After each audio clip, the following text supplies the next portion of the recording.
Okay, so that is the broad overview on our course in Department of Civil Engineering, University Malaya. Okay, you have 3 subjects related with highway and traffic engineering. So the next one is the simplified flow of planning and design of roads and highways. So this is step by step lah, more or less, not necessarily, not rigidly lah. Okay, this is just a simplified punya flow. The first we need to identify the need to have a new road or the need to upgrade the current road, okay, due to development. Okay, so we can analyze 2 towns, for example. All right, so if there is a need to connect these 2 towns, and if we connect these 2 towns, how much what is the traffic volumes going to be? Okay, if there is demand and there is economic punya viability, then we can proceed with our project to construct a new road. Or if the 2 towns is already connected, okay, and the level of service is very low, levels of the service of the road is very low, then we can upgrade the road. Okay, so all this needs traffic study. Okay, so for new road, the term that we normally use is traffic study. And for upgrading roads, okay, normally the upgrading works is due to impact of a development along the road. So in that case, we call it traffic impact assessment, TIA. Okay, the most common studies conducted by consultants, okay, if you are working as a traffic engineer, the most common study is traffic impact assessment study.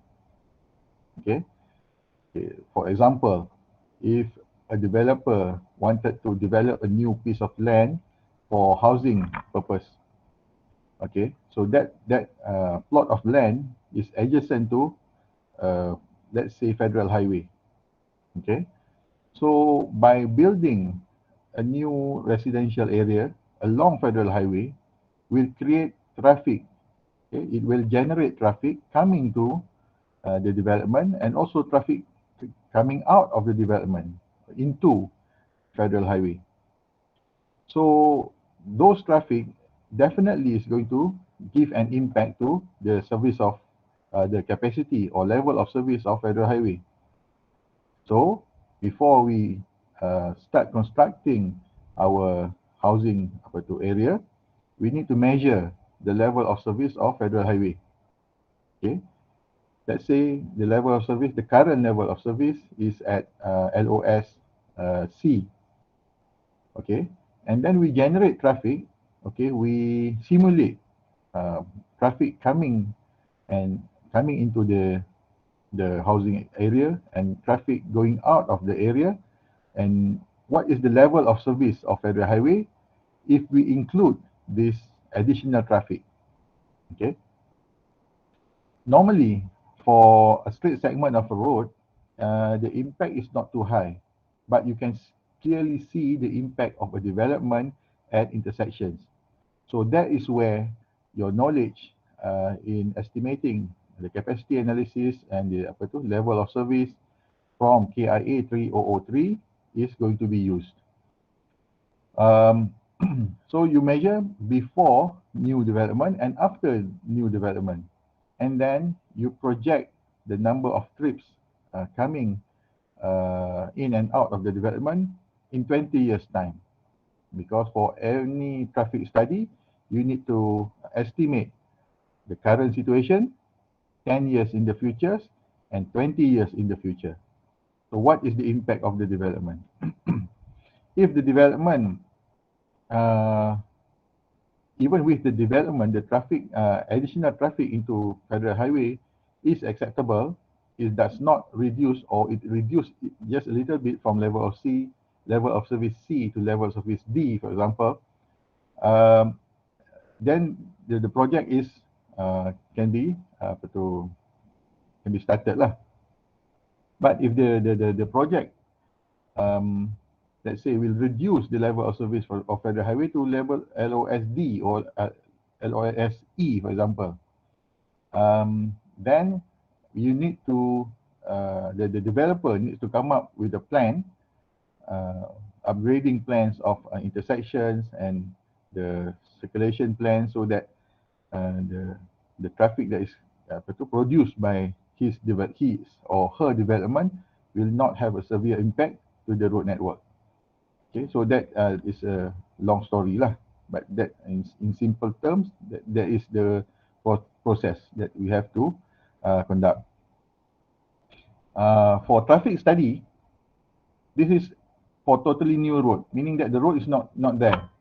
Okay, so this is what I mentioned just now, where you conduct economic study, you conduct demand, okay, and then you identify the routes, okay, possible routes. So that is traffic study.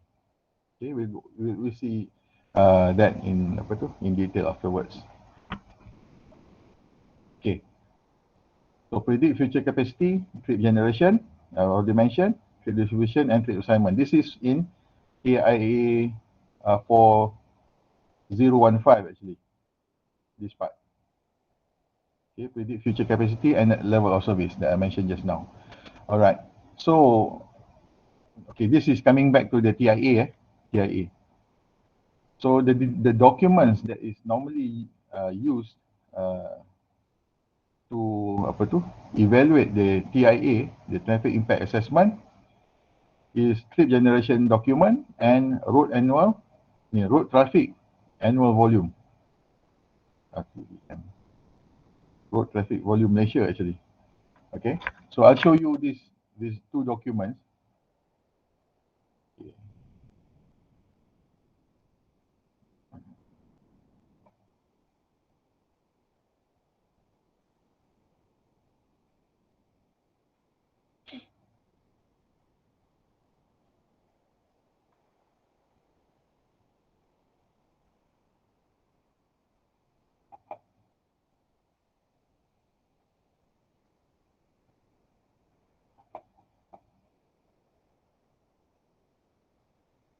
Okay, so this is part of a document produced by Highway Planning Unit, Ministry of Works, Malaysia.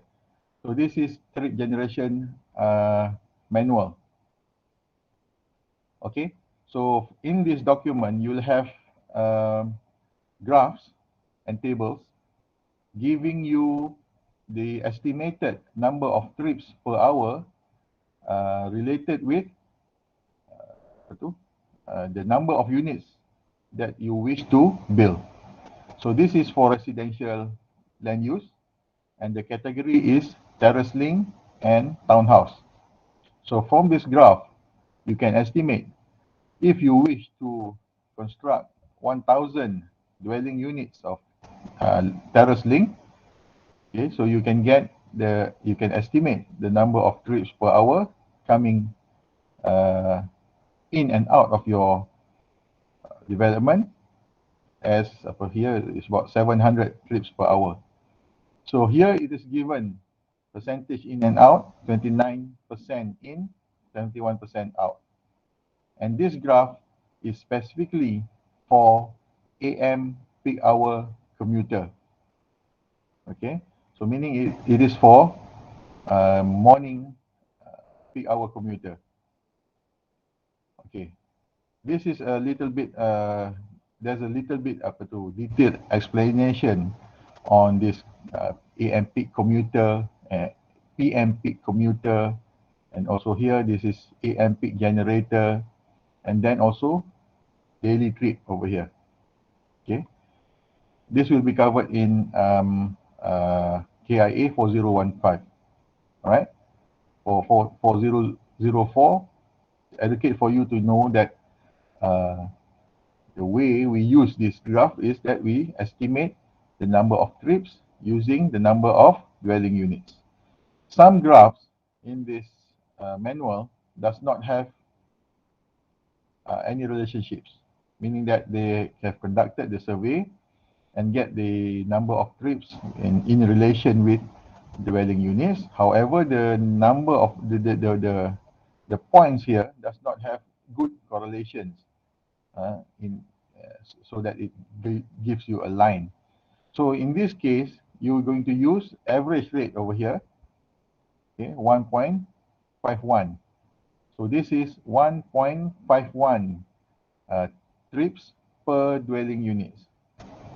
Okay, if you are going to have 1000, then 1.51 times 1000 number of trips. So this is the trip generation manual where you generate trips. If you want to construct new areas, for this case, for this graph, for example, is semi-detached and detached, meaning bungalow lah, bungalow units. So if you want to construct 150 and then you multiply this 1.51 with 150. So this trip generation manual currently is in the process of upgrading.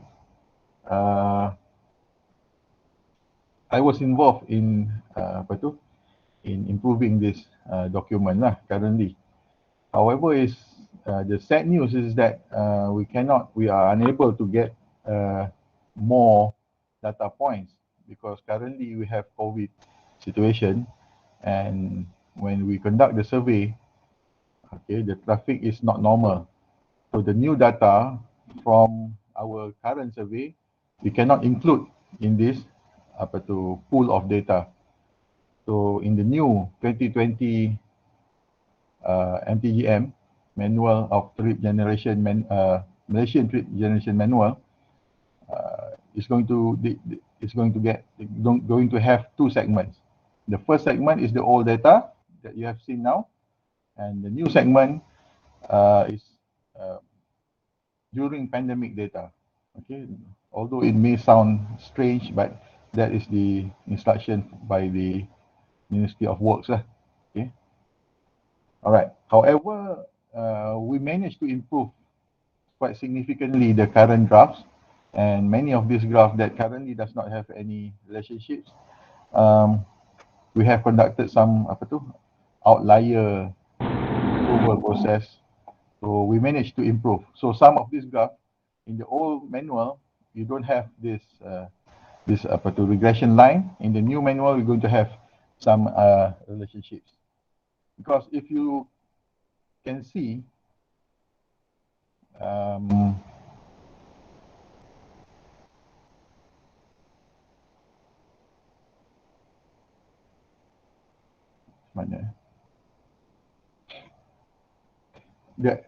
if you don't have this line, if you use average rate, the number of trips, the estimation of the number of trips is going to be higher. So it is important for you to have this line lah. Okay, so this is a bit too much already on trip generation manual. And then the next document that is used to estimate future trips is road annual traffic volume, RVTM. Yeah. Okay, so this is road traffic volume Malaysia, RTVM 2020. Okay, for those who have taken KIA4015 last year, you may know this document, but the document that you use in class is RTVM 2015. That is the old one. Okay, so this is the new one that I purposely didn't use actually for your exercise because there is some I need the data for the site that you use. Okay, but that is not important for this class. So this is a document published by, again, Ministry of Works Malaysia under Highway Planning Division. Okay, in this document, they have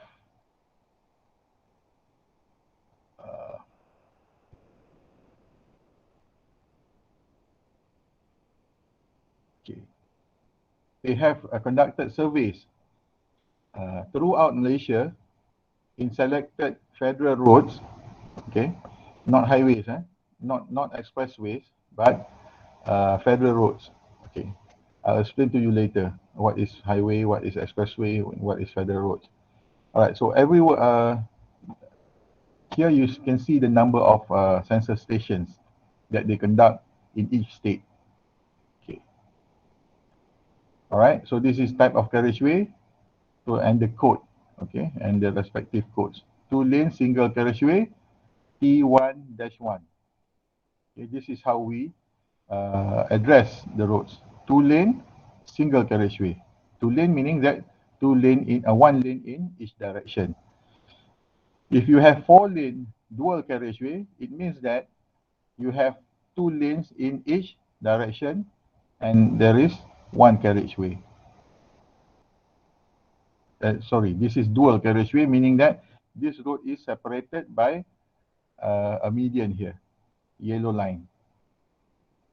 And here is 4-lane single carriageway, meaning that this 4 lanes is not separated with a median.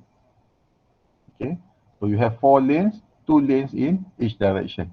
So the same principle is being used by all of these other categories. Okay, so this is the explanation for LOS. Okay, so I don't need to explain further because we have already covered this in 3003. All right. Okay, so this is the distribution of LOS in Malaysian roads. Okay, 52% level of service A, only 17% level of service F. This is federal roads, bukan municipal roads. The one that people normally complain is under municipal punya jurisdiction, maybe under DBKL, under MPSJ. Okay, people complain. They say that this is JKR's fault. We have potholes, okay, poor maintenance. Okay, in the vast majority of those complaints mainly come from municipal roads. Okay, those are not roads under Kementerian Kerja Raya, Ministry of Works. The roads we are talking here is the long distance road, the roads that connect Johor to Melaka, okay, Melaka to Negeri Sembilan, Selangor to Perak, for example. Okay, the one without the tolls. Okay, all right. So this is the data for Perlis. We'll use as an example. Okay, so this is the roads that they have conducted the survey, and the labels here are all survey stations. Okay. So this is station number RR101, survey type number 2. So this refers to whether the survey is on only peak hour or is it 24 hours or is it 16 hours count. And then route number, this is the number of the road. It's not the, okay, 1 minute. I'll show you later lah, route number. Route number, and then description of the location and type of carriageway. Okay. This is a reference number, okay, of the road. Okay. All right, so you can see that 16 hours traffic for RR101, which is, where's the road just now? From Kuala Perlis to Changlun. Okay.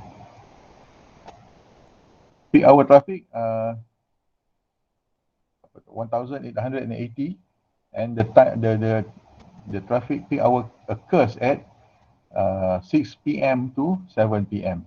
So this is the percentage of cars, vans, taxis, motorcycles, and this is the level of service of that road. So this is the volume, PCU per hour. I hope you still remember what it means by PCU. This is the capacity. Okay, so the volume is 2,000 and the capacity is close to 7,000. So of course, the volume is lower than capacity, so the level of service is A. And the projected capacity here, so it is estimated that the traffic on this road will grow And in year 2075, this will reach capacity, meaning that the capacity, the volume of this road is going to be 6,944 in year 2075. So a few years before it reach capacity, the upgrading will have to start. Okay.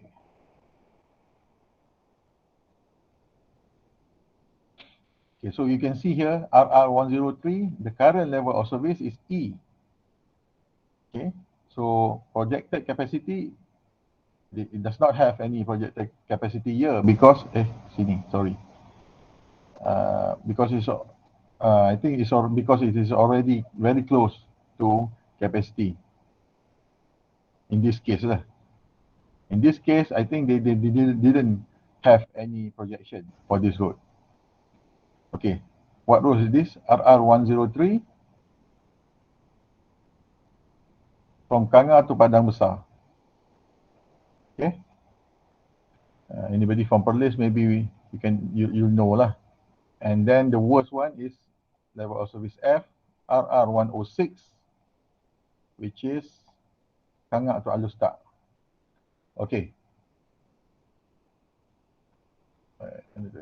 Okay. So this is historical data, traffic growth rate for each of these stations. Okay, from 2011 until 2020. So they have conducted surveys every few years lah. Every few years. So they calculate the normal growth. And this is the R square value of this, the graph. Okay.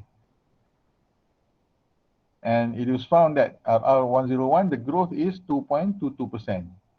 Okay, so not all of the routes will have positive growth. Some routes here becomes negative. So meaning that traffic is decreasing in that area. So you can see here that the growth for RR106 is 9.91%, almost 10%. No, this is very, very, very high growth. Okay, so this explains the level of service F lah. Sometimes in the first few years, okay, the normal growth you calculate is only 2%, and then suddenly something happens. Okay, perhaps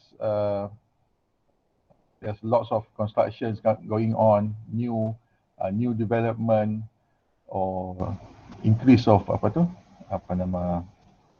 meaning that the other road, the alternative road, people upgrade into a toll highway, for example.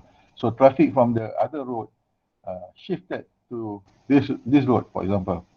So this will suddenly increase the growth percentage.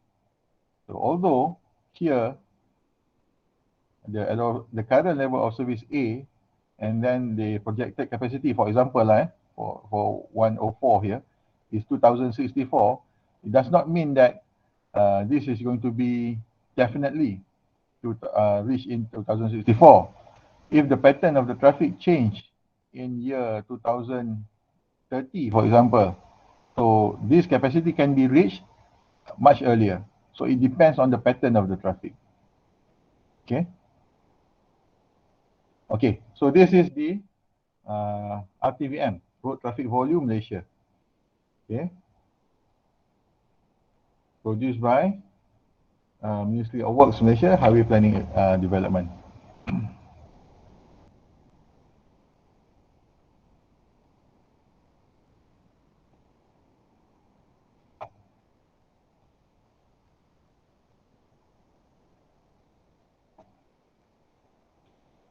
All right. Next is the new highway. I spent a little bit more time here because to give you some wide understanding, broad understanding of the highway and traffic area. Okay, because this knowledge is important for you to decide whether if you want to go into traffic and highway and traffic or not. Okay, when you start working. All right, so this is 4004 when you need to design a new highway or suggest upgrading options to cope with demand. Okay, so we are more towards designing highways lah. And finally, when you have designed the highway, design the road, intersection and all that, your design needs to be submitted to an auditor. Okay, first it will be sent to checker. Okay, if the checker is okay, then the design will be sent to an auditor. So auditor will check, have the final say on your design. Okay, your design will be discussed with the authority. Okay, you state the problems, all the obstacles that you have in your design. Then you can come up with the finalized design. All right, life as a traffic highway engineer. So these are 5 things that you will normally face lah. Either TIA that I have mentioned just now. Okay, in order for you to carry out TIA, traffic impact assessment, you're going to use the trip generation manual that I've shown you just now. Software, normally Sidra. What you have learned is manual calculation. Currently, we don't have the Sidra available in our department. But Sidra is not a difficult software lah. Okay, you can learn maybe in a few days. Okay, after you have known how to calculate manual, using software is not much of a problem lah. It's just a matter of identifying the locations of the menus and all that. The next one is a little bit more specialized. The name of the software is M3. Okay, this is normally used in larger projects. Okay, M3. But what I've heard recently, M3 has been bought by Bentley company, Bentley company, and it has become Cube or something like that, the name of the software. Okay, that's the first job. Second job, traffic study or other feasibility studies. So this is more towards the authorities. If you're working under Kementerian Kerja Raya, Ministry of Works, then it is possible for you to conduct traffic study or other feasibility studies. Or if the Kementerian Kerja Raya privatize, or meaning that they selected a consultant to conduct the study, then and you are working for the consultant, then you will be involved in the feasibility studies. So in these studies, you need to evaluate the options using engineering knowledge and also economy knowledge. Okay, you have studied engineering economy in year 2, second year.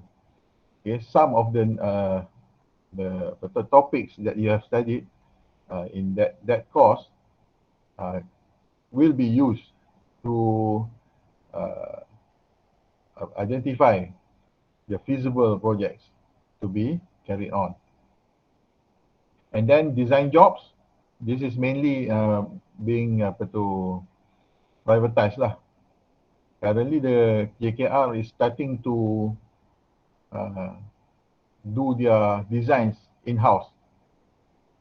In the 80s and early 90s, all design jobs is being done by JKR in-house. So all the designs come from their engineers, JKR engineers. In mid 1990s, they have started to privatizing lah these jobs. So what they do is that they outsource the design jobs to consultants. So this the policy is being undertaken to give jobs to consultants. So their role is to check the design of consultants. Okay, it is being carried up until today lah. But nowadays, some of the jobs the JKR has started to do the designs in-house.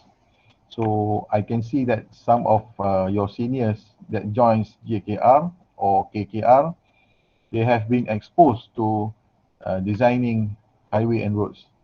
Okay, instead of just monitoring and checking, they need to design themselves.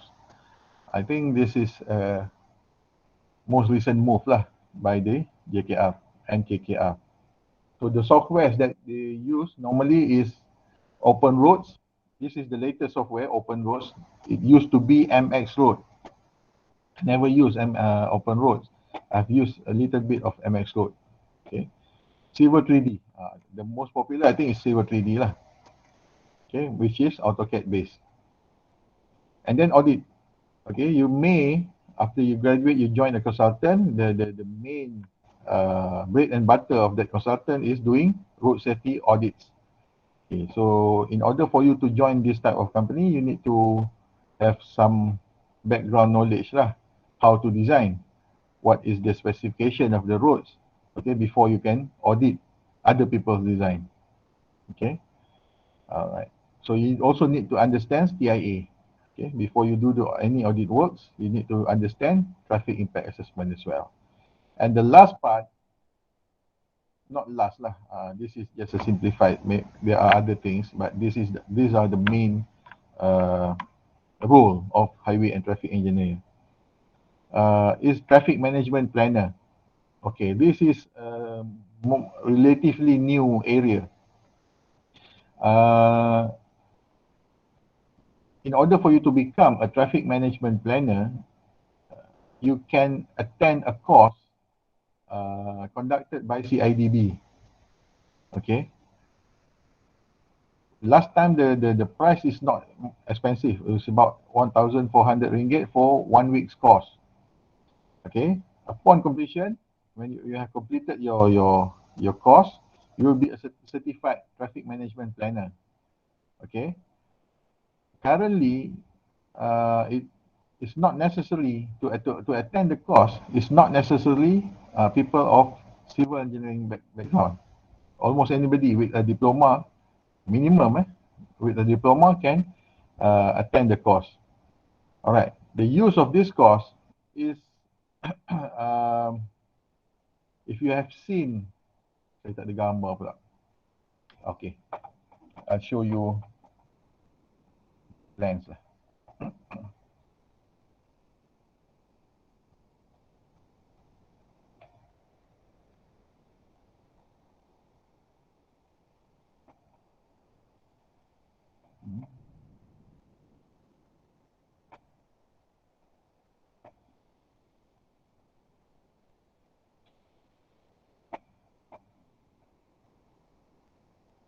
Okay, so this is the plan that is being designed by traffic management planner. Okay, in old times, traffic management is embedded in the project, meaning that the contractor that gets the project will also be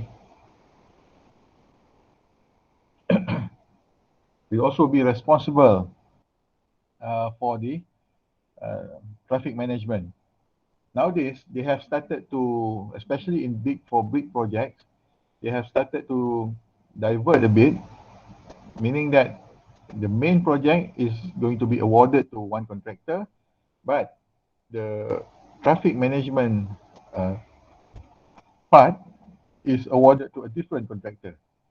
This is to make sure that the management of the traffic when the project is going on is more fluent lah.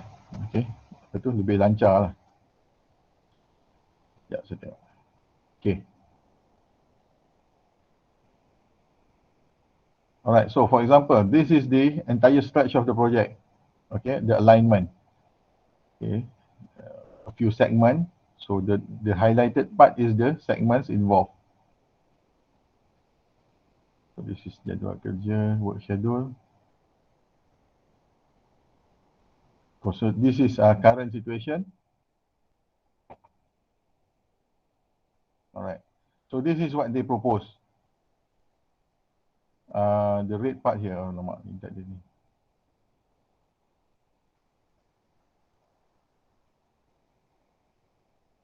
Okay. For this segment, for example, stage 1. So you can see here, the red line here is actually plastic barrier. The green line is concrete barrier. And this is the traffic flow. So they have proposed, because the orange part here is the working area, meaning that this road is uh, undergone, is under apa tu? We have undergoing jobs lah, widening jobs. Okay, so for the work to occur over here, you need to protect the working area with barriers. And you have here, because this is a curve, they have put concrete barriers. Okay, and then you have these signs A, B, C, D, E, and F. So you can see here the legend for these signs. You have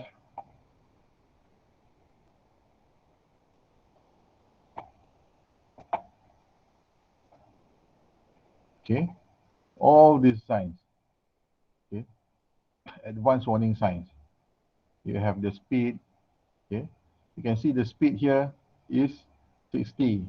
The next sign is going to be 40, for example. So this is the apa tu, susunan lah, okay, of the signs, work area signs and termination signs. So you can see this is the proposal here. What signs they wanted to put. Okay, when you have exit here, you have signboard A, signboard B, and signboard E. So it is apa tu, awas peminat hadapan, and then apa satu lagi tadi? Sekejap je saya lupa B dan E. Man at work, dan satu lagi tadi, apalah saya ni. E. Okay, the speed limit. Okay, so they have outlined the working area here, which fits an excavator. Over here it fits the roller. Okay, so this is traffic management plan. So you'll be responsible in designing this plan. Okay, after you have attended the course that I said just now under CIDB. There's another, I forgot, there's another institution that offer this course. Okay, currently it's very easy lah. It's just a 1 week course. You can get the certificate. And with that certificate, you can start working as a planner. And with the experience that you have working as a traffic planner, it's very easy for you to get a job lah. Okay. Currently, people are doing this. A lot of people are actually joining this traffic management as a traffic management planner, because there are lots of jobs. Not meaning to say not as a planner job, but as a contract job. Okay, lots of contracts available. Not many contractors are around, but it's growing lah. Okay, growing fast. So if you have 1 week's time and 1,000 ringgit, 1,400 ringgit to spare, after you graduate, you can quickly join the course. Okay, so that you have extra knowledge. Alright, so this is the apa tu, Sidra intersections punya outcome lah, the analysis. Right, so you can see the level of service of the roads, and then this is the open roads design. Okay, meaning this is for geometric design. Okay, so far any questions now?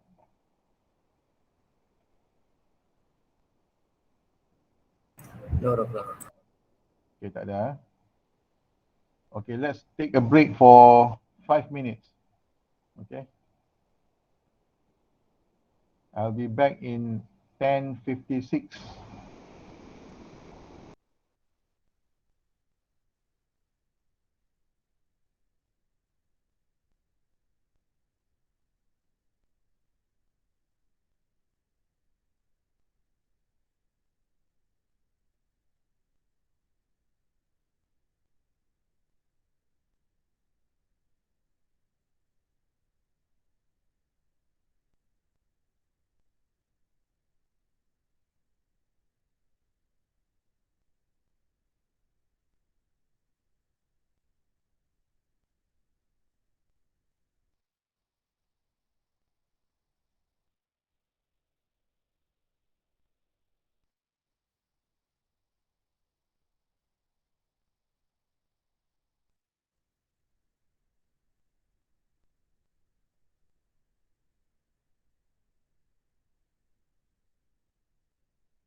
Hello?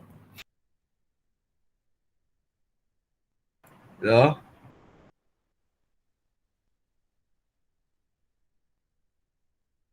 Yes, we are taking a short break.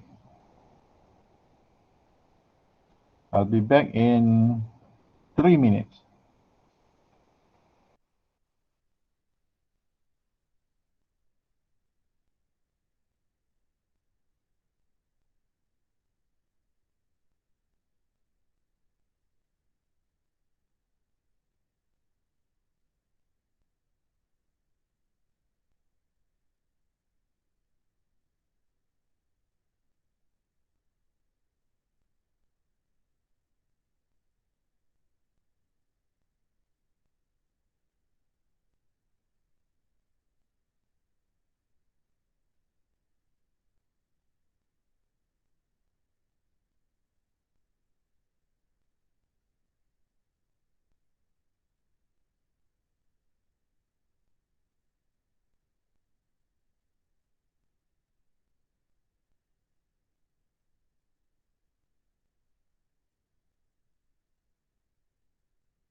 Okay, let's continue our class.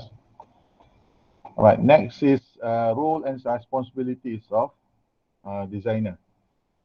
As a road designer, um, the first responsibility that you need to take is to adhere to road safety requirements and take into account social, environment, and traffic impact, and also cost implication to the client. So unlike usual structural design, where the cost implication is normally by a private company, but the cost implication for a road is the government and also the public. If you design your road is too steep, for example, the gradient is too high, meaning that commercial vehicles traveling along the road will have to use more petrol because the road is very steep. So that is one of the cost implication. Not only the cost implication is just the cost of the project. If the road is not safe, it apa tu, lots of accidents occurring along the road, then that is also cost implication to the public. Okay, so that's why the designer will have to submit his design to a checker. This is common lah. Somebody need to check and recheck a design, and then it will be submitted to an auditor. Okay, that is the final check. Okay. So for example, this is a design that is submitted okay, to be audited. All right. So this is being designed by professional engineers, IR. Okay. So they are proposing to have a development somewhere over here. Okay. Because of this development, they need to upgrade this segment of the road. So this is their proposed upgrading. So you can see here, this part of the road is new addition, and this part. Okay. So this is an existing road. So what's the problem over here? The problem is they submitted this design without considering the existing road. They just show for this segment, the lane is going to be 3 lanes and all these turning movements with all these auxiliary lanes. But the connection between the existing road and this newer upgraded section, they didn't show. The same for over here. So any design, okay, that is proposing to connecting existing road, they need to show how they plan the lane is going to merge or diverge. If the current situation, the lane, they only have 2 lanes, and then they say that they want to add 1 more lane, so it becomes 3 lanes. So how is the connection between these 3 lanes over here, which ends over here? What is the situation of the connection between these 3 lanes reduced to 2 lanes over here? Okay, so immediately this plan got to be rejected lah. Okay, send another one that show this. All right, and also auditors can avoid this type of problems lah. Okay, so they are constructing everything and suddenly, but although this the case that happens in Malaysia is not this bad, but it betul ada terjadi lah. It happens in Kota Damansara in some areas. There is one highway that is being cancelled. I forgot the name of the highway. If that project goes on, you have this type of flyovers right next to a multi-story school, a school block.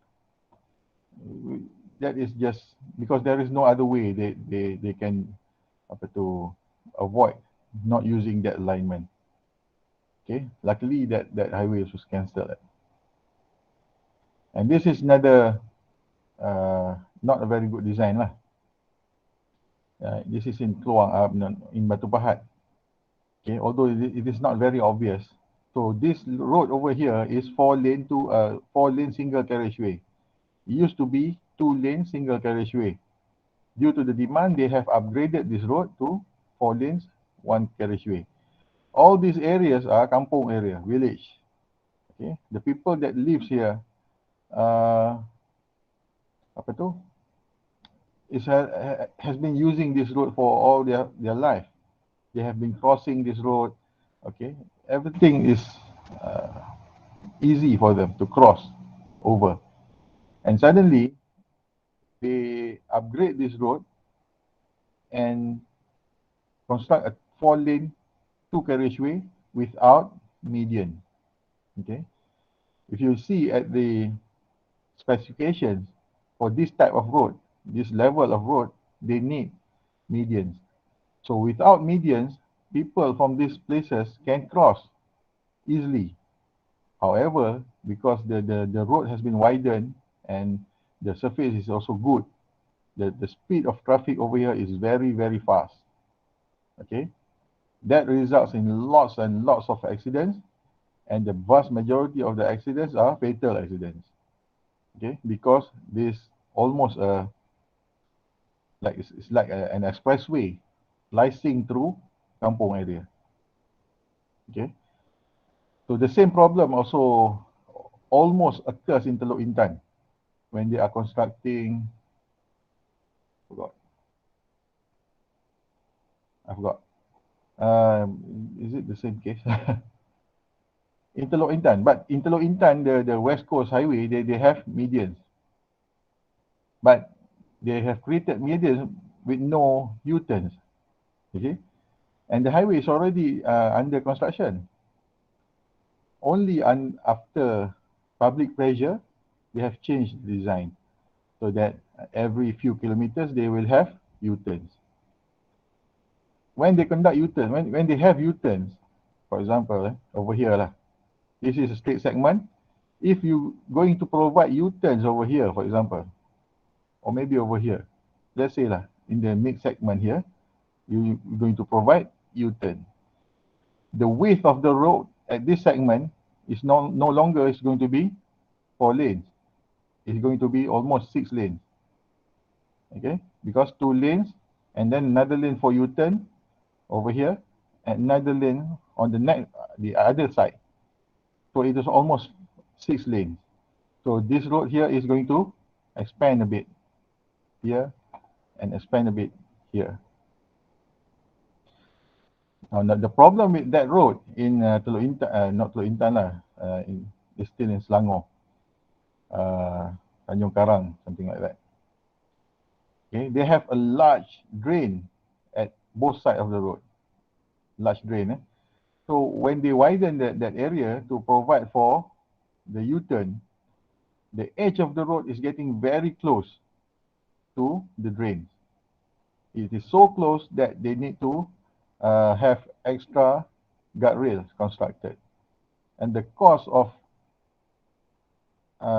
providing that extra guardrails for all of the U-turn points that is proposed is in the millions. Okay, so that is the the outcome lah when you does not include public interest, consider public interest in your design.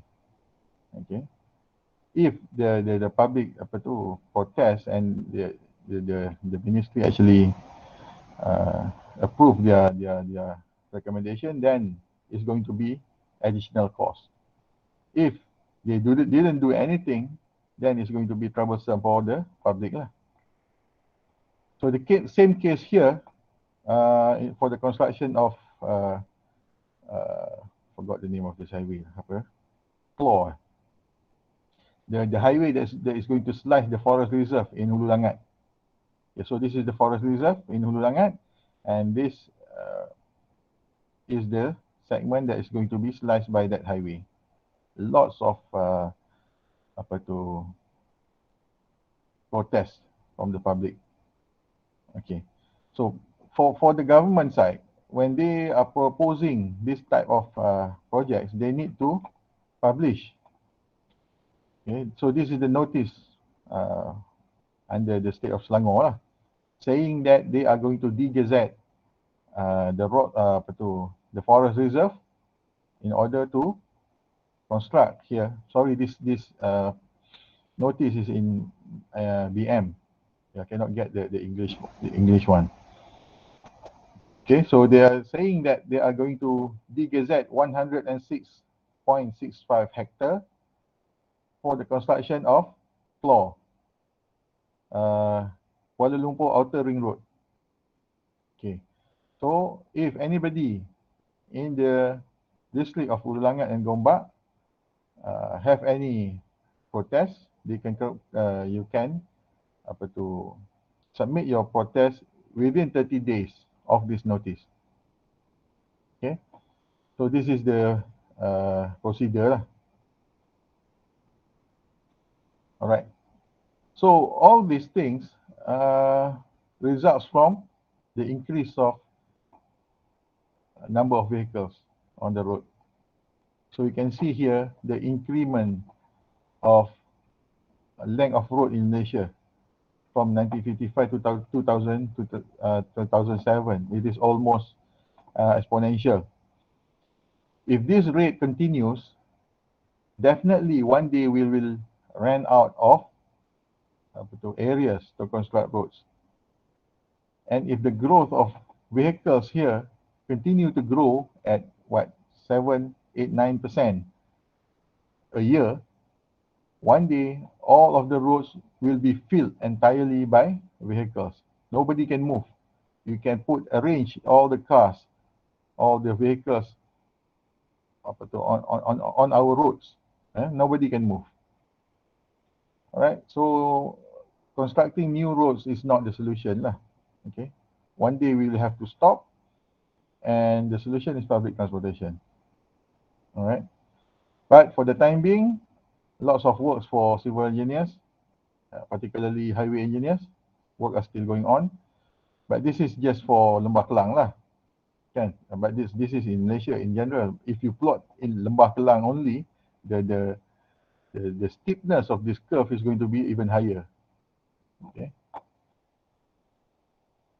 All right. So the authorities that is in baru 15 page. Lama sangat saya cakap hari ni. Okay. Authorities involved in road construction, road management. The first one is Minister of Works, Kementerian Kerja Raya, KKR or MOW. So the functions are to develop and plan and develop of federal road networks. Okay.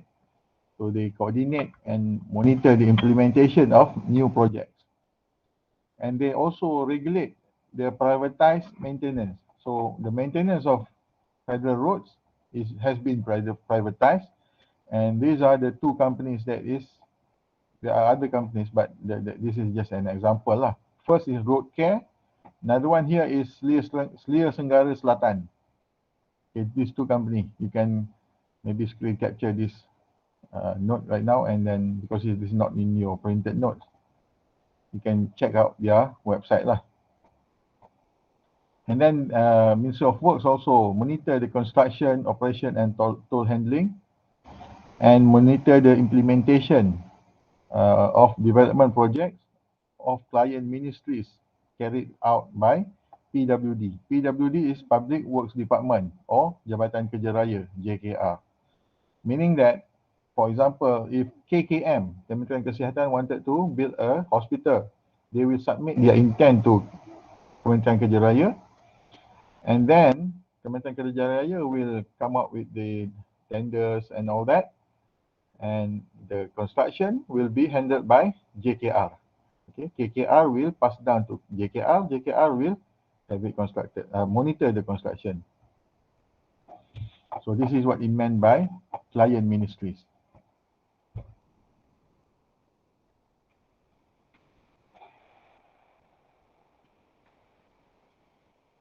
Okay, the authority of MOW, they determine speed limits, restrict vehicles on specified roads,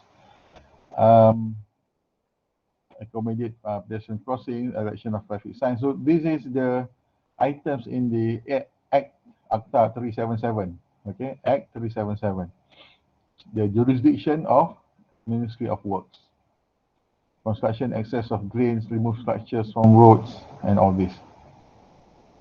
So this is the organization, the current organization of Ministry of Works. You have the minister, okay, deputy minister, and this is the secretary. And you have several departments, okay, development. The important part here for our case is this part, bahagian perancang jalan. And this one, Jabatan Kerja Raya. And this one, Lembaga Lebuh Raya. Okay.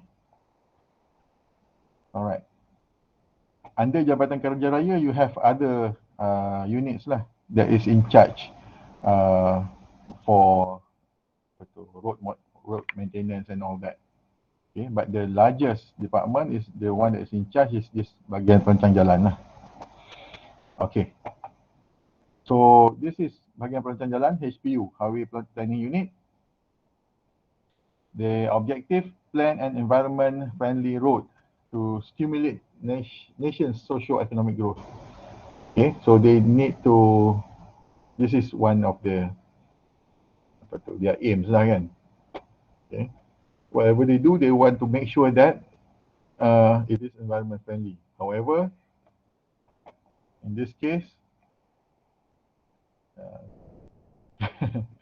they can't help lah. Okay, they need to degazette part of the forest reserve. Okay, for this road. There's another issue in Selangor, near Teluk Pelangi Lima Garang, right? Isn't it? Okay, where the government of Selangor is proposing to degazette. I can't remember how many. It's quite big areas of forest reserve for construction of something. I forgot lah. Anybody know? Anybody remember? In Teluk Pelangi Garang, the hot issue right now. It's not about constructing roads. In that case, I think it's about private punya development, which is even worse. Private development. Okay. Objective, okay. Help local authority resolve urban transportation problems. Okay, if the authority, DBKL, MBSA, Shah Alam, for example, need help to resolve any transportation problems, they can refer to HPU.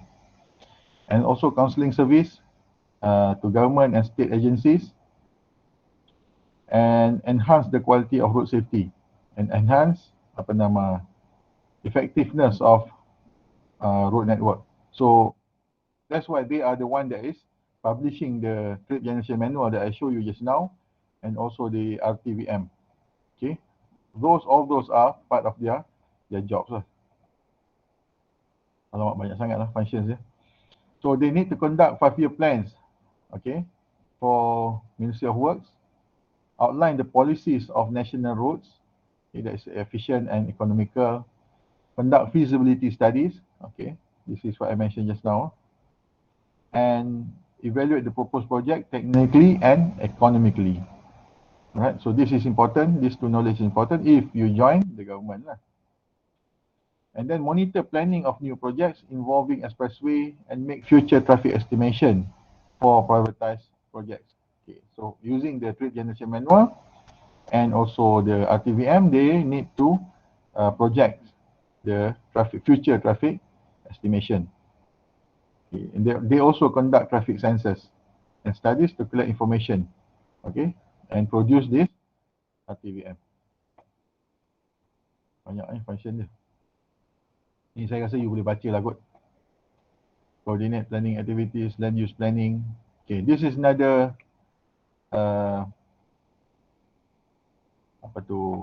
scope that you will be dealing a lot with are town planners. If you are highway engineers, you're going to be dealing with town planning people quite a lot. Alright. So in Malaysia, the government authority that is in charge of town planning is Jabatan Perancangan Bandar dan Wilayah, Plan Malaysia. Okay, the most common short form that people use is Plan Malaysia lah. To study the capacity of road network system, accommodate future traffic needs.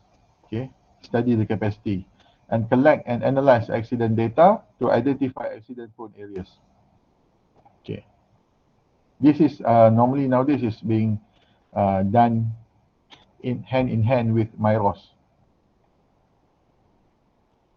All right, and then conduct environmental impact studies and social impact studies. Okay, for completed road projects. Social impact is the one that I mentioned just now lah. Here, when you slice through communities, what are the social impact of this community? Something like that. Environmental impact is this part lah. So all this involve consultants, and all these consultants will have jobs, people working for them, and all those consultants are prospective employers for you.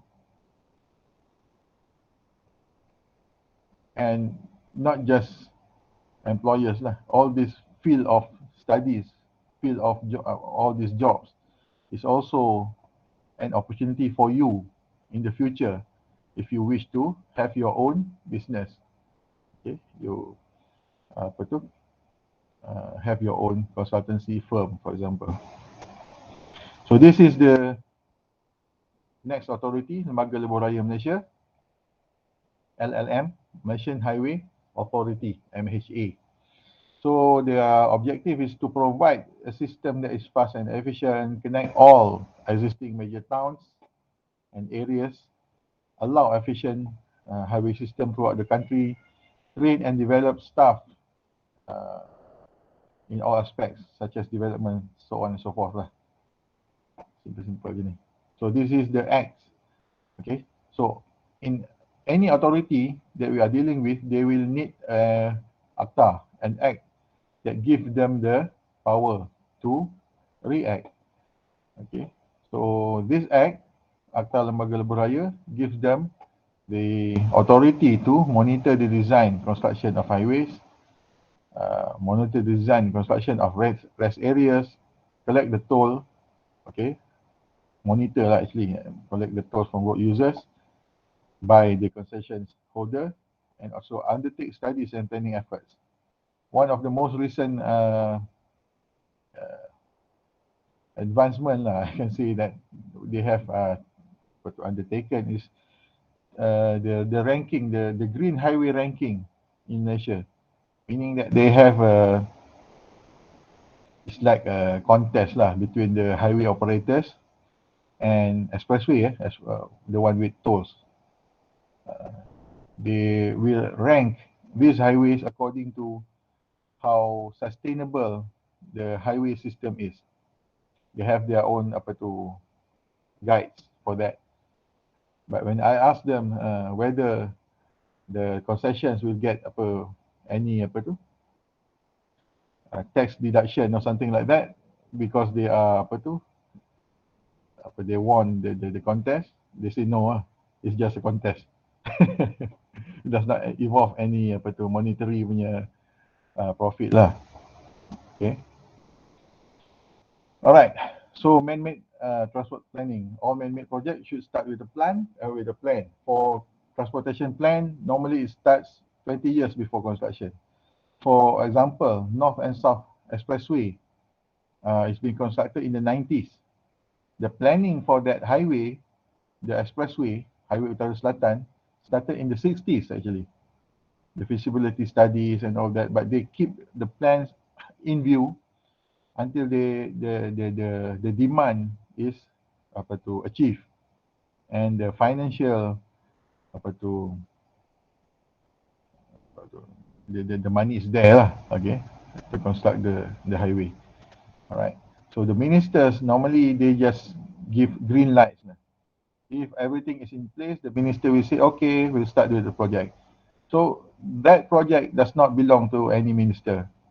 Okay, that project has been studied long before the minister is in place. Something like that. Okay, development planning machinery. You have federal agencies, state governments and private sector. If they have any proposal, which in their opinion is beneficial for the country, they will submit their proposal to IAPG. And this agency will submit that proposal to economic planning unit if they, in their view, in their mind, that that proposal is viable. From EPU, if they say that, okay, we have the money, okay, it is commercially viable, financially viable, they will submit to National Development Planning Committee, National Planning Council, and finally goes to Parliament. Okay, so this is the development planning machinery of the government. So this is the working process in Ministry of Works. I will not ask this in exam. Okay, I repeat, I will not ask them in exam. This is just for your knowledge. So it starts from strategic planning, okay, and then 5 years plan, going to EPU, okay, and then the project gets approved, gets the budget. Okay, this is just a rough alignment of the project lah. Okay, site determination, cost estimation, very rough. Okay, and then the budget gets approval from Ministry of Finance. So you can see here the blue one here. The blue box are Development and Privatization Division. And then preparation of need of statement. This is done by PWD, JKR. And then it goes to procurement and procedures. Okay, after everything is ready, they will tender the project procurement process here. So it can be design and build, turnkey, ataupun open tender, something like that. So this is the two branch lah. Okay, if it is less than 50 million, more than 50 million, it needs treasury approval and all that. And finally, they will issue a letter of acceptance, LOA. Okay. If less than 20 million is for under PWD, more than 20 million is under ministry. And then they appoint the contractor and construction begins. Next, they will monitor and then complete the project. JKR will hand over the project to KKR. Okay, and then they maintain, okay, maintenance, and then study. If you have any problems or whatever the issues that raised, they need to study. So this is the working flow. Okay, type of roads. Type of federal roads. The first one is federal road, meaning that it is belong by Ministry of Works. Okay, you can see here. These are the road numbers. I'll show you the map, a map after this. Road numbers 1 until 228 in Semenanjung, Sarawak 800-203. Okay, and this is for Sabah 500-503 and Labuan 700-731. And then we have Felda roads. Okay, the number is 1000 to 2748. And then industrial roads, meaning that if you have an industrial area that is gazetted by the government, okay, the roads inside that area is industrial industrial roads. And then you have access to institutional, meaning that the roads inside hospital areas, roads inside army camps, okay, those are access to institutional. And then you have expressway. This is plus highway and all that lah. The highways that the word that we use normally is highway, but it is actually expressway. Once it has toll, it is expressway. So the code is E1 to E30. Okay, so the word, the alphabet E, the letter E denotes it is an expressway. Next is state road. Okay, it is owned by the state government. It is maintained by the state government, and the road number normally will have a letter in front of the number, B15 for example, A4. Okay, so on and so forth. So you can see this type of numbers on signboards. So you see here, going to Dungon and Kuala Terengganu, this is number 3, meaning that this is Federal Road number 3. Go back here, Federal Road 1 until 228. Okay. From this road, if you turn left, going to Padang Kubu, the road number is T120. So it has a letter T in front here. So this denotes that this is a state road. In the state of T is Terengganu. Going back here, you have B15, meaning this is under Negeri Selangor, road number 15. A4, road number 4 under Perak. Okay, so this is the legend for expressway, federal road and state roads. Okay. Okay. When I say highway, it is this red ones and also blue ones pun boleh lah. These are what we say as highway. Expressway is the green one here, the toll road. So this is an example of the most recent federal road number 34, Central Spine Road. Okay, from Pahang to Gomusang. Okay, I take the opportunity to have a historic picture lah over there. So you can see at Google Maps. I think we don't have to go to Google lah. You can just search for Malaysian roads and you can get the number of roads. So this is for highway. You can see here E8, E8. This is apa? E8 is it Pantai Timur, LPT. LPT? Yeah, okay, LPT. Yeah. E2 is plus highway. Plus highway. Yeah. Southern region. E1 plus highway, northern region. Northern region. Yes, betul. Okay, number 2 ni, walaupun kita sebut, walaupun we say it as apa tu, federal highway, but it is a federal road. It is road number 2. Okay. Right, mana sekejap.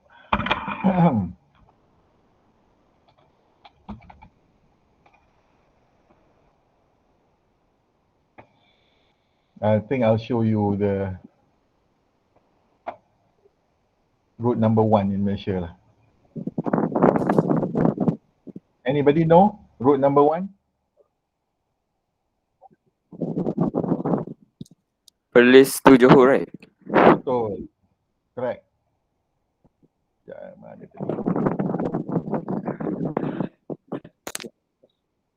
For those who haven't scanned your attendance, please scan in Spectrum. I have provided the apa nama QR code. Please scan your attendance in Spectrum. Sekejap saya cari.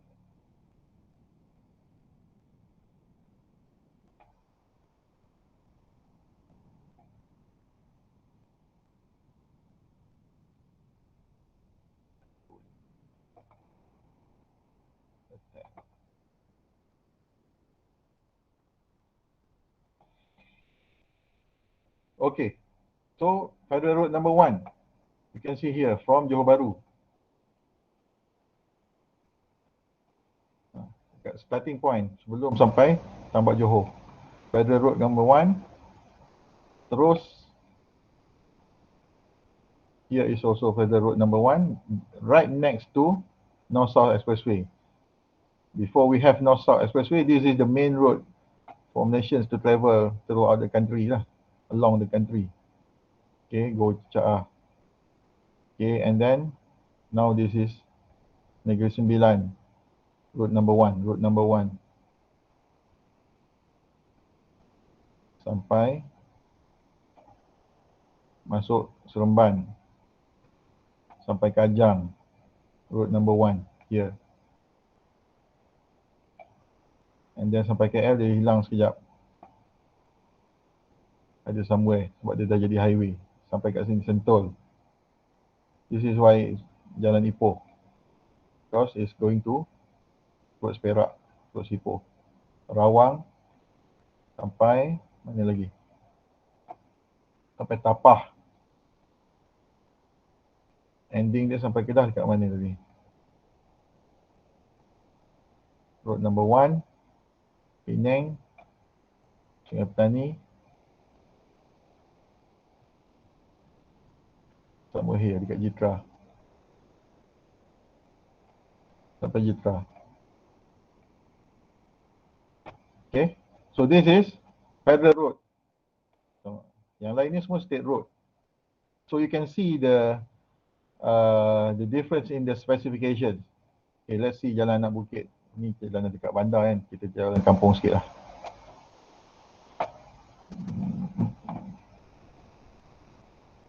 Sini boleh lah. Kat luar sikit. Sini boleh lah. Kan.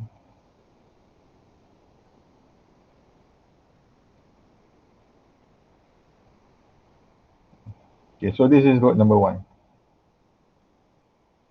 This is what we say as highway lah. Okay, so federal road. Let's have a look for state roads. Let's see. State roads normally are smaller, little bit narrower. Okay, state roads. Kubur panjang. Alright. Tak clear. Okay, so you have the idea lah. I show you this because it's related with our next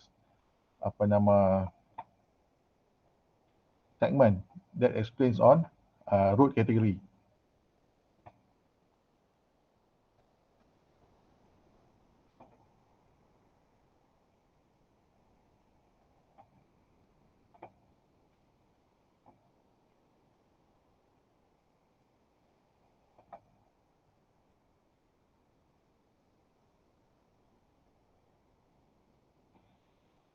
Alright, so road classification and hierarchy.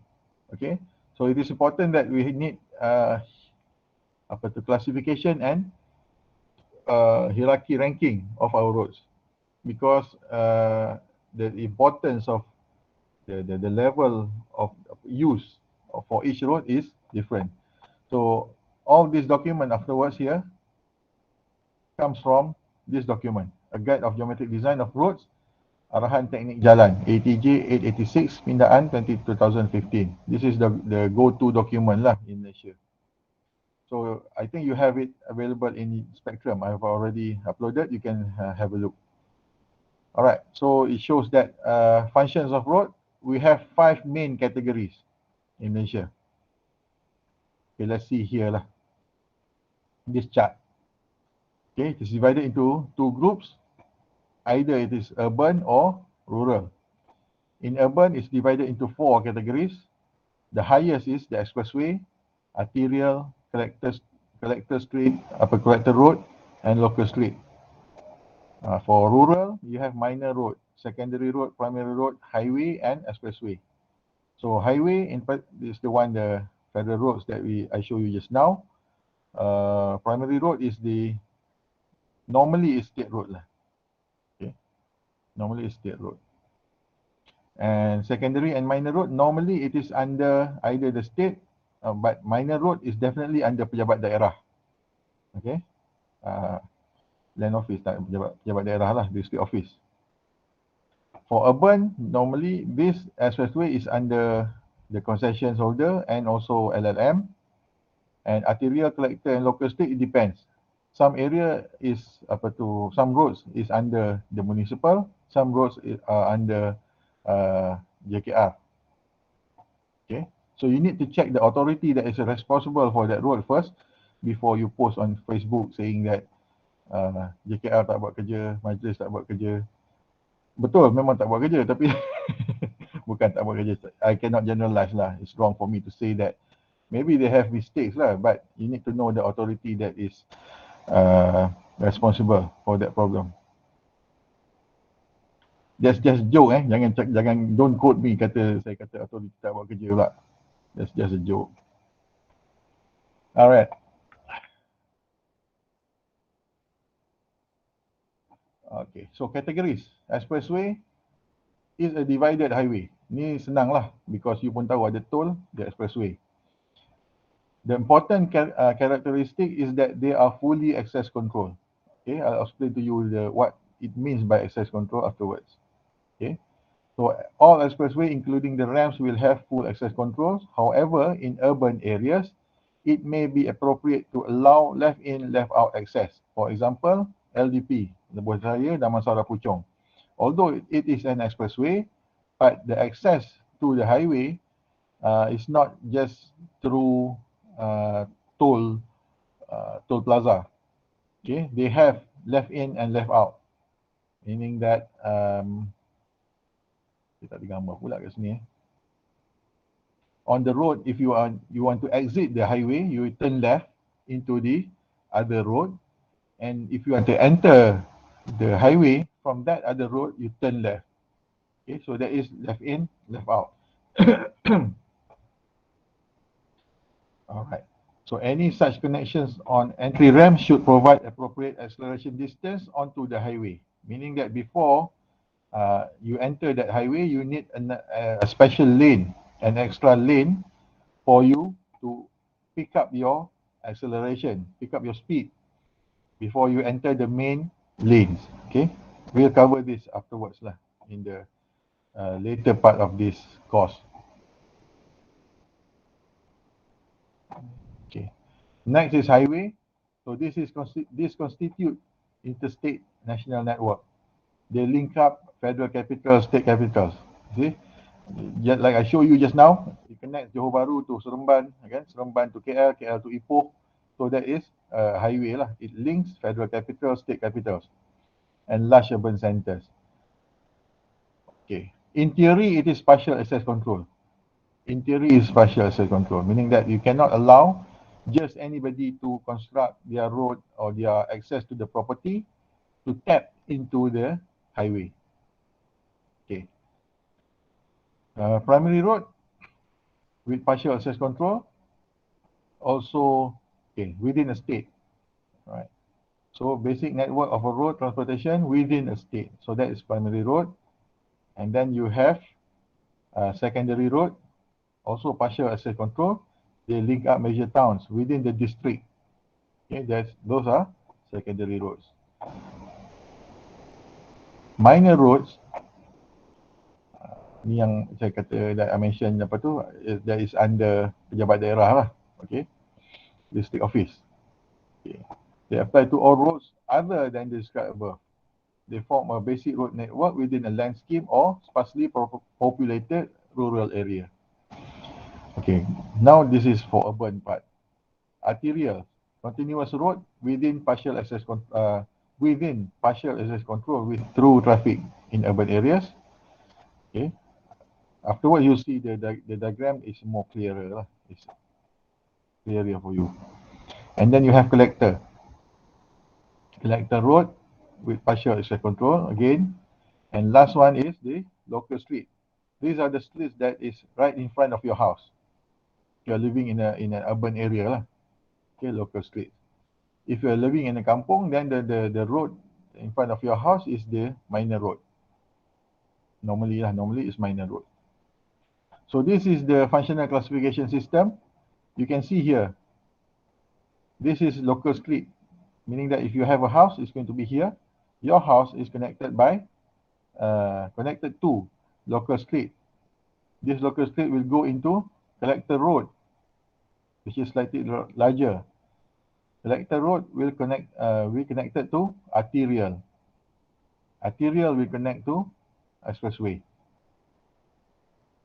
So the spacing here, okay, tak apalah, ni tak perlu. So this is the theory lah. Okay, it must go step by step. You cannot connect local street directly to arterial. Okay, you must have a collector, and collector goes to the arterial. For rural area, you'll have minor road, jalan kampung, and then secondary road, and then goes to the highway. Secondary road normally is state road lah, and then highway. And from highway, you go into the expressway. All right. The important point here is the stepping up of the functional classification from small to big. So this is the comparison of road characteristics between the type of roads. Okay, you can see the difference in trip length, design volume, and speed.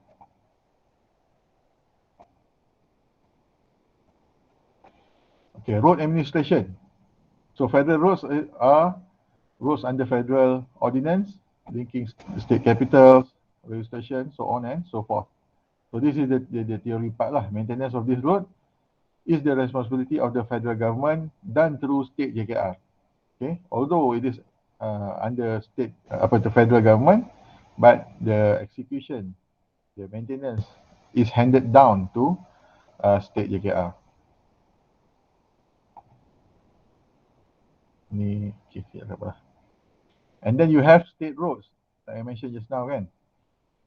All other roads within the state outside the jurisdiction of the local authority or district office.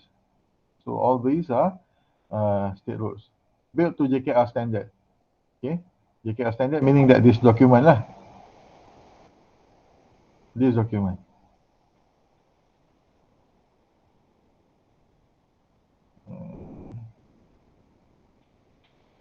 The maintenance is are the responsibility of state government run to state JKR. And then you have local authority roads, okay, municipal councils lah, DBKL, MPSJ, apa tu, majlis daerah, okay. So all these maintained by local authority. Local roads can fall under rural category if it is a minor road. Okay, it depends on the type of road. Okay, and then you have kampung roads. These are mainly under district office. Okay, so village or kampung roads under rural category and serve predominantly for rural areas only. Okay, design standard. Okay, this is slightly technical lah. So you have the classifications, you have the categories. Within that classification and the categories, you have standards, meaning that it can be a state road, but the standard is different. Okay, the width of the road slightly different, varies. Okay, we'll have a look afterwards. Sekejap lagi, ya. Alright, so why do we need standardization? To provide uniformity of design, road design, according to performance requirement, meaning that all of the roads in Malaysia is being designed using one standard geometric design, specifications. Provide consistent, safe and reliable road facilities and provide less subjective decision on road design. However, in highway design, sometimes it can be very subjective because we are dealing with old roads that has been designed using older standards, maybe designed by the British, for example. So, especially if it is relating with access to the roads, it's very difficult. Okay? It's very subjective. You need to be a little bit tolerate on the specification. Okay, although we have our standard, the JKR ATJ that I showed you just now, we also have other standards such as REAM standard, Road Engineering Association of Malaysia. That association is also under JKR, and they have a slightly different. It's not entirely different, but their standards can have some additional characteristics. So if you cannot find something in the usual arahan teknik jalan, it's a good idea for you to look at REAM standard to see what is the solution that they offer. Okay, these are the two main standards, but the highest one is the arahan teknik jalan.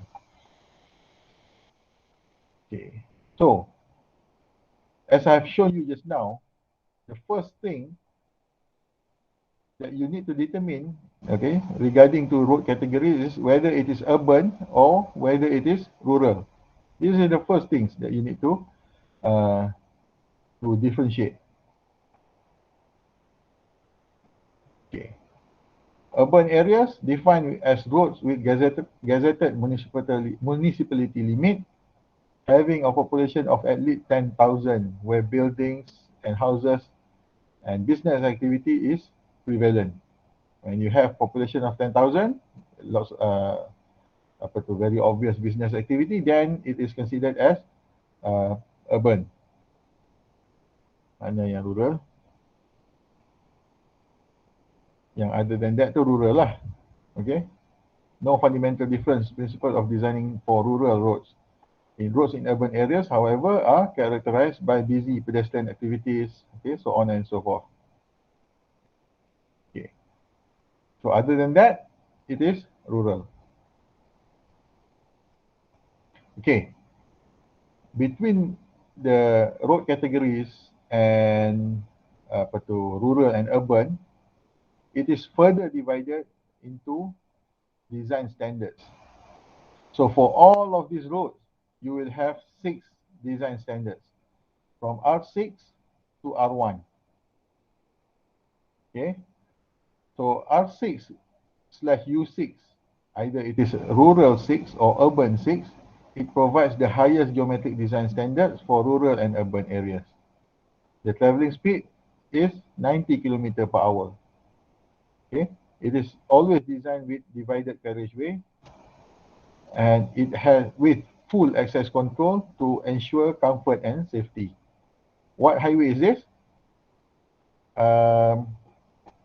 This highway. Okay. Access control, full access control, it is divided. Central Span Road. It is not an expressway, does not have toll, but it is constructed at the highest standard. Okay. Okay, then you have R5, U5, and R4, U4. Also highest geometry standard, but the design speed, the traveling speed is 80 and 70 kilometers per hour. It has partial access control, so the highway, primary road, and arterial is under this standard.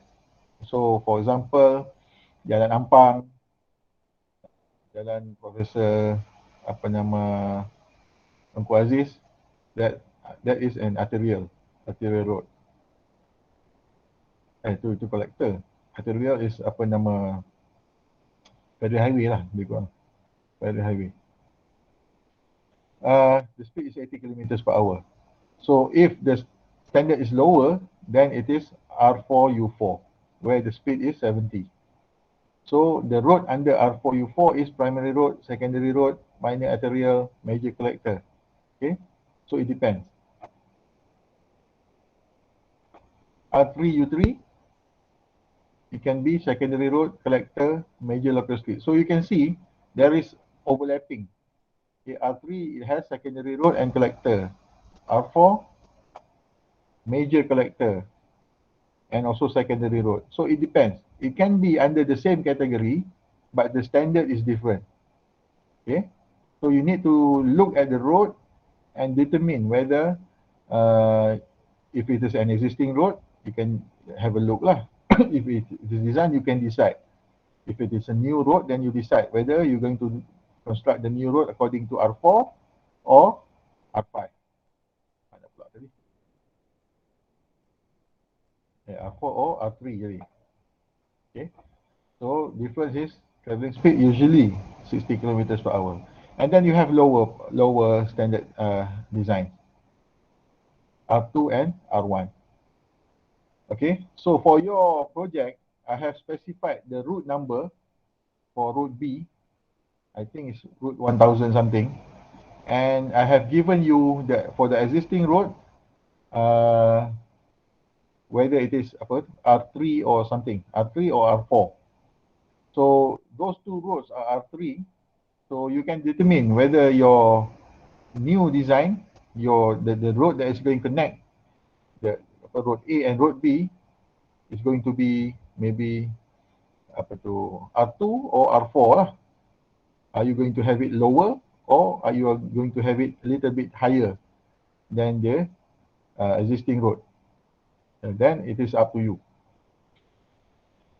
But you cannot connect something that is R2 to R5, isn't it?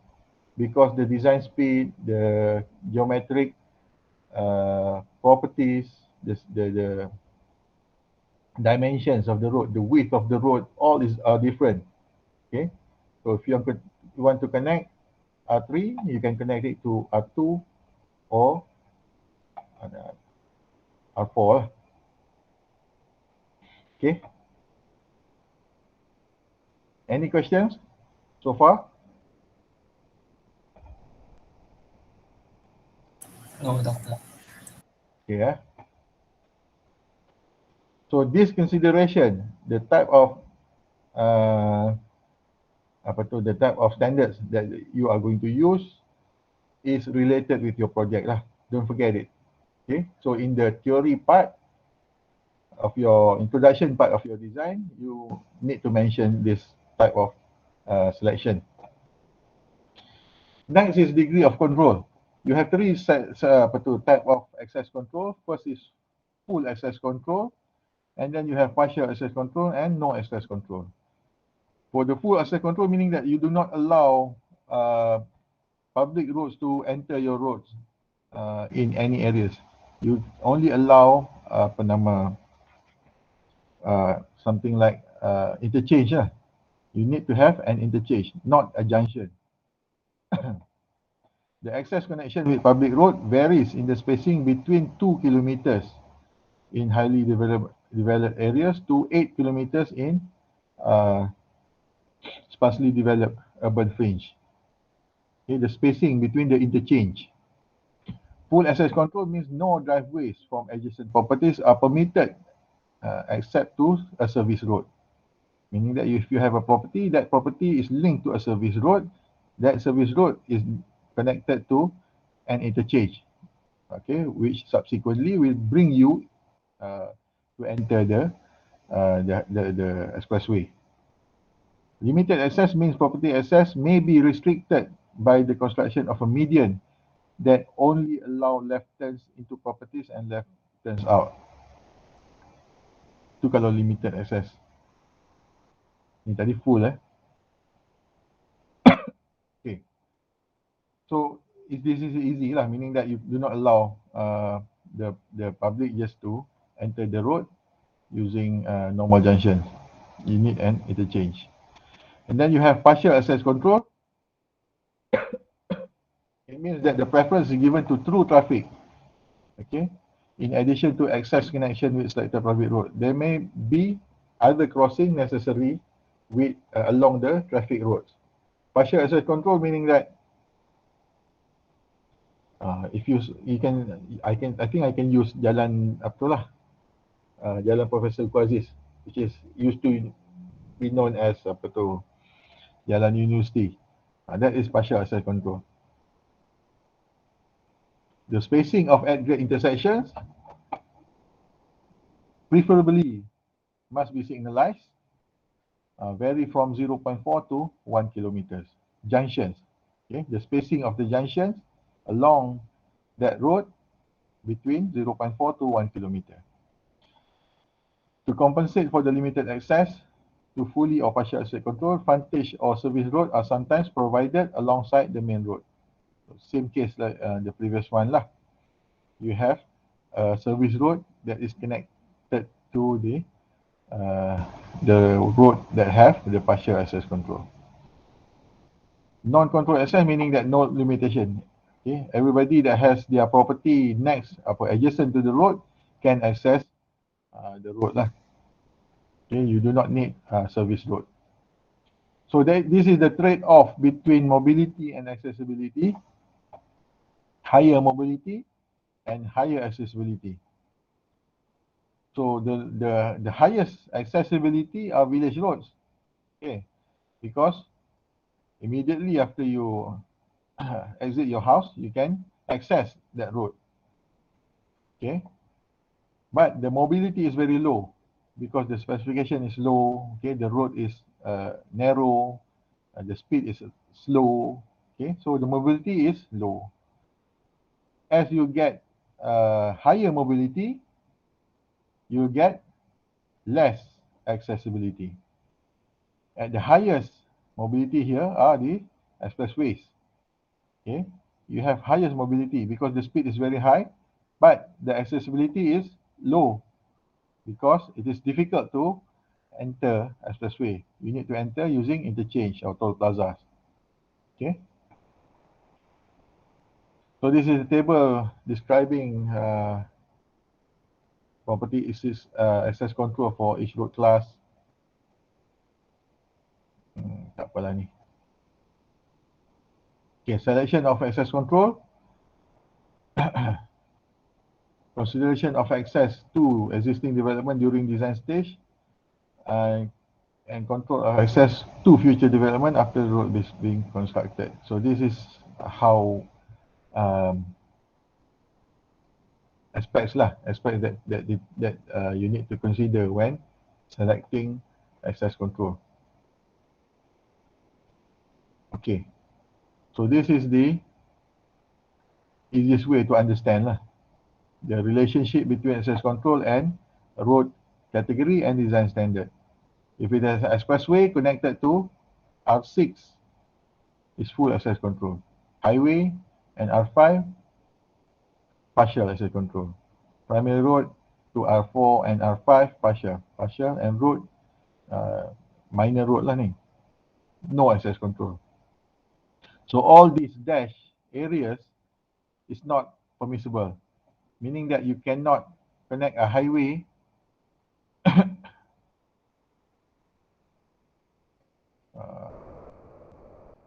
to, bukan bawah sini, belah sini, atas ni, on top here, to something that is lower. It's not relevant lah, something like that. Selection of access control, this is for urban. Expressway connect to U6. Arterial connect to U5 or U4. Collector you can connect with to U5 until U3. Local street U4 until U1. Okay. So this is how you select design standard. Okay. First you determine rural or urban, and then you determine your road category. For your design, I think it's going to be rural. The road can be maybe secondary or minor road. Maybe. It's up to you. If you want to, you think that you can construct primary road, then it's okay. The characteristics, if the volume is more than 10,000, the design standard is R5. 3,000 to 10,000, R4. Okay. If you are constructing a highway that it serves all traffic volume, then it is R5. If it is a secondary road and the volume is between 3,000 to 10,000 or 1,000 to 3,000, then this is the design standard that you are going to use. Okay. Tadi pun tekak dah kering dah. Sikit lagi.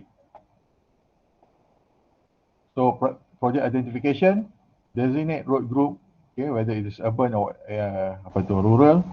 Select road category, okay, for example primary road or arterial if it is urban, and then estimate ADT, end of design life. For your project, you do not have to consider this. I didn't give you any information on ADT. Then determine design standard. Okay, this you need to cover lah. And then you determine the road location and then your design. Okay, so for today's class, you should be able lah to see what is the road category that is applicable for your project. All right, so this is the table that summarizes the specification for U1 until U6. So this is the design standard. U6 is 54321. So it's given here access control. If it is U6, it is full. U3 partial or no access control, and U2, U1 no access control. Area type. Okay, this is, I think this is a mistake in this table. Okay, I'll show you the rural part first. Same table, rural areas. So the terrain, it can be flat, rolling, or mountainous. So it depends on the terrain. Okay, I'll explain to you, I think maybe next week, the difference between flat, rolling, and mountainous. And then if you are designing for R6, you can select your design speed from this table. Okay, if it is rolling, then the design speed is 100, for example. And then lane width, so you can see here the difference. R6, the lane width is 3.65. R3 here, the lane width is 3.25. That's why you cannot connect R3 to R6. Okay, because the function of the road is different. The specification is different. So it's a huge step from this to this. So if you want to connect R3, it is advisable to connect to either R2 or going up R5, R4. Okay, so the lane width for R1 here is 5 meters. Okay, this is for both ways. Guys, 1 minute, I need to drink some water first.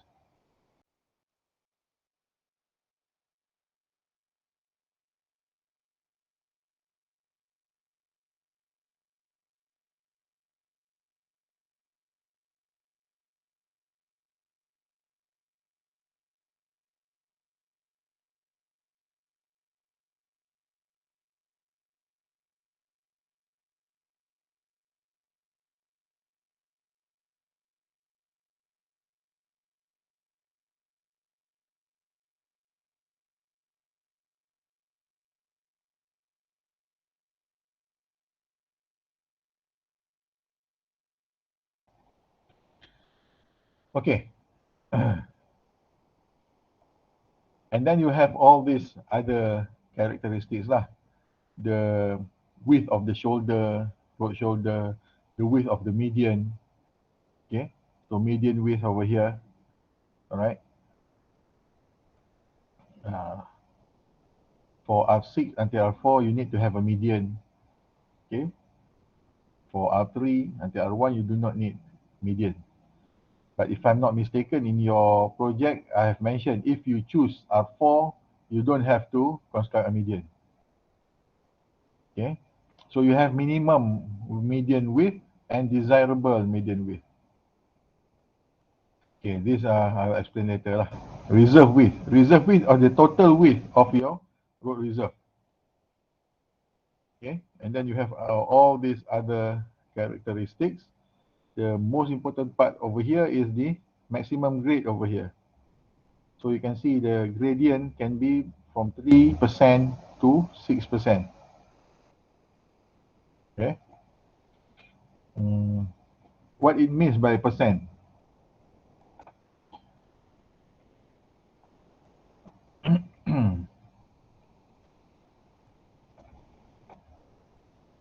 This is horizontal distance, 100.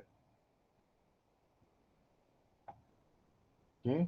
If it is 6%, the vertical component here is 6.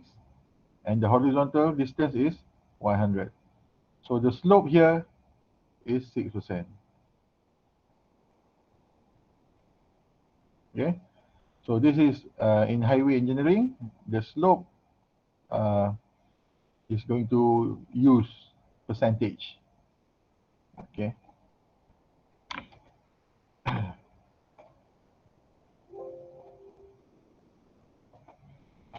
And then you have for super elevation and all this, I'll explain in other classes.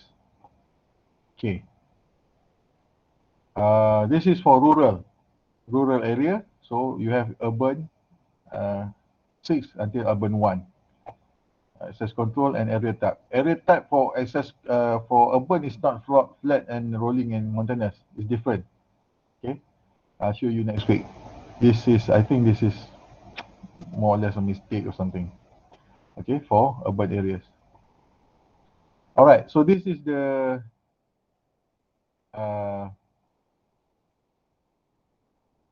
the cross section lah of your road. When you have this ROW, which is right of way, this is right of way, meaning that this is the boundary for your road. Okay, even though your lane is just from here to here, but the road reserve includes the drain reserve, services reserve. Okay, so this is the right of way. In this case, is 37 meter, and the lane width is 3,500 mm, 3.5 meter. Okay, let's see what category of road is this. Let's look at the reserve width first. 37 meter.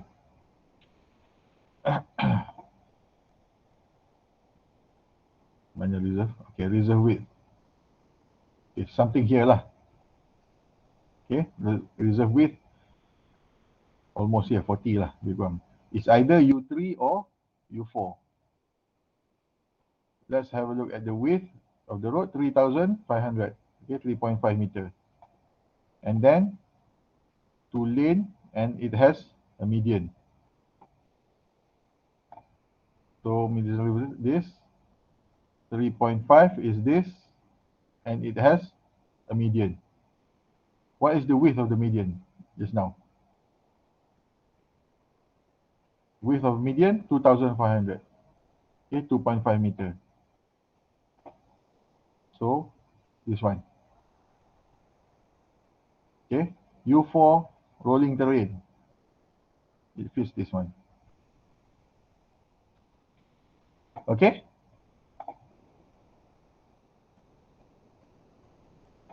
So you can look at the pave shoulder 3 meters. Ada tak pave shoulder? Pave shoulder you can see here lah. 2.5. So our design has more than 2.5. This is minimum value lah. Minimum value. So you can see here, although the reserve width, the minimum reserve width stated here is 40 meters, what we have here is only 37 meters. So this is very common lah in highway. So you need to have some tolerance lah, whether you're going to accept it or not. Otherwise, you need to expand this right away, and expanding this will result in land acquisition. Okay, so all those, you need to pay all of the landowners adjacent to this road compensation, because you need to widen the right of way of the road. So as long as the lane is still within this current right of way, I think we do not need to expand the boundary lah. Otherwise, the cost is going to be very high. You need to pay the landowners. Okay, guys, do you have any questions?